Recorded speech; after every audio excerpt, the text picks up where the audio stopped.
సంగారెడ్డి జిల్లా మునిపల్లి మండలం లింగంపల్లి గురుకుల పాఠశాలలో పాత డార్మెటరీ బ్లాక్ కూలిన ఘటనలో విద్యార్థులకు ఎలాంటి ప్రమాదం జరగలేదని జిల్లా కలెక్టర్ పి ప్రావీణ్య తెలిపారు. ప్రమాదం జరిగిన వెంటనే కలెక్టర్ ఘటనా స్థలానికి చేరి పాఠశాలలో ఎస్డీఆర్హెచ్ బృందం చేపట్టిన సహాయక చర్యలను పర్యవేక్షించారు. అలాగే ప్రమాదకర భవనాల వైపు విద్యార్థులు వెళ్లకుండా కౌన్సిలింగ్ చేపట్టారు. ప్రస్తుతానికి అందుబాటులో ఉన్న సురక్షిత గదుల్లో తరగతులు మరియు హాస్టల్ ఏర్పాట్లు చేపట్టాయి. ప్రభుత్వం ఈ ఘటనను దృష్టిలో ఉంచుకుని 7 కోట్లతో నూతన భవనం నిర్మాణానికి ప్రతిపాదనలు సమర్పించింది. పిల్లలు కొంచెం అండ్ ఇంకొక రౌండ్ కౌన్సిలింగ్ కూడా చేయండి. టీచర్స్ క్లాస్ వైజ్ ఒక్కొక్క టీచర్ని క్లాస్ రూమ్కి వెళ్ళి పిల్లలతో ఇంపాక్ట్ కొంచెం కౌన్సిలింగ్ చేయండి. 2-3 థింగ్స్ రెడ్ మార్క్ చేసి టేకేసిన బిల్డింగ్ ఎవరు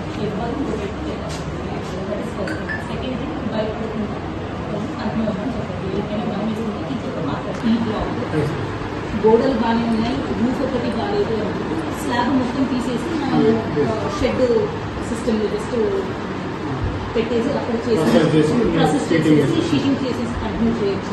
this is temporary. Permanent building anyway మనం శాంక్షన్ కోసం పంపిస్తాం. అది సార్ ఇమీడియట్గా to continue using these blocks it is usable. అది మీరు యూజబుల్ అంటేనే ఇమీడియట్గా ఏమైనా ట్యాబ్లెట్స్ కానీ ట్యాబ్లెట్స్ అన్ని బయట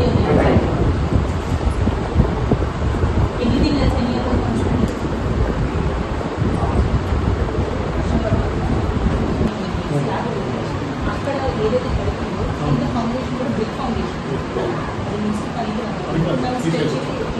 డైనింగ్ హాల్ కంట్రోల్ తీసేసి గోడల్ భవన్ ఫౌండేషన్ పర్లేదు ప్రిపేర్ చేసుకోవచ్చు. ఇమీడియట్గా